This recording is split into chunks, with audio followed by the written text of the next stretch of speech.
The weight cut is going really good right now. I start off at 228 and then now I'm 221. So I lost 7 pounds so far, which I'm very, very happy.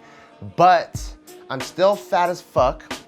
And as I can tell, because today when we're doing our giant sets, I took off my shirt because I felt jacked underneath the shirt, but I took the shirt off and I was like, holy shit, I'm fucking fat as shit still. So I still got a lot of work to do. Today is my first day back after being sick for about a week. So I haven't benched for at least about 9 days. So bench is feeling kind of weird, but the good thing is the percentage is still relatively low. I'm supposed to do 295, 5 sets of 5 today, which should be relatively easy. And the first 3 sets were pretty easy.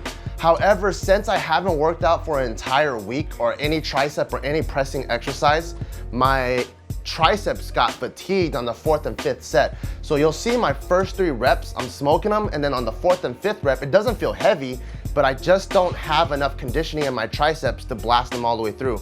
So I just got tired, but I'm really happy that even after coming off of sickness, I was able to continue my progression on the percentages, which is very important to me because you gotta remember on this cut, I'm trying to retain as much of the gains that I have gotten while shedding all this body fat so I could look like a new butterfly. Because right now under this fat is a cocoon. Well, my fat is a cocoon and I'm a beautiful butterfly underneath, and I'm gonna come out and I'm gonna show the world what I was meant to look like.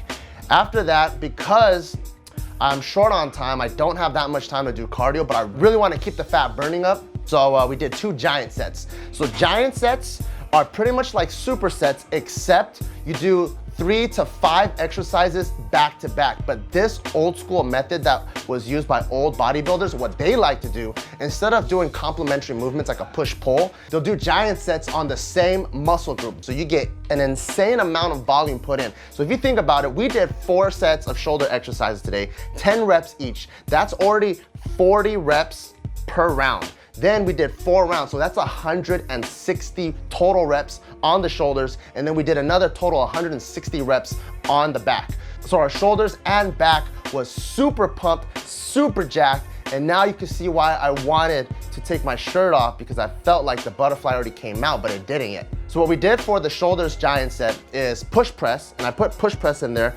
because it's more of a metabolic movement because you have to engage the legs, so it immediately jacks up your heart rate.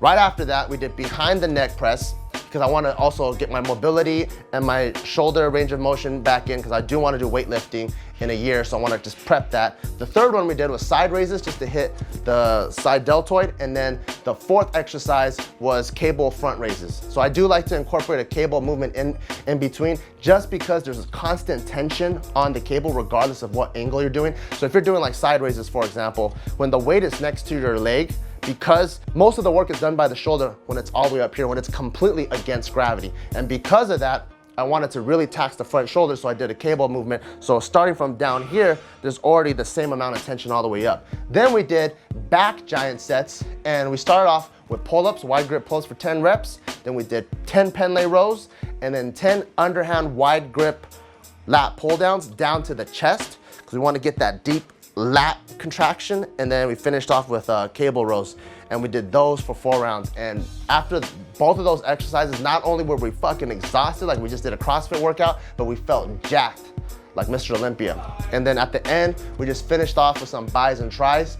And because we're on a power builder program, the bicep and tricep angle that I'm trying to target is something that we don't usually do. Like for example, as a powerlifter, there's no reason why you should be curling up here, but because we are on a bodybuilding mode right now, I do want to hit the bicep from a different angle just to give a different type of stimulus that we don't usually get on our on season. So I want to train that in our off season. So that was it for this workout. See you guys next time. Peace.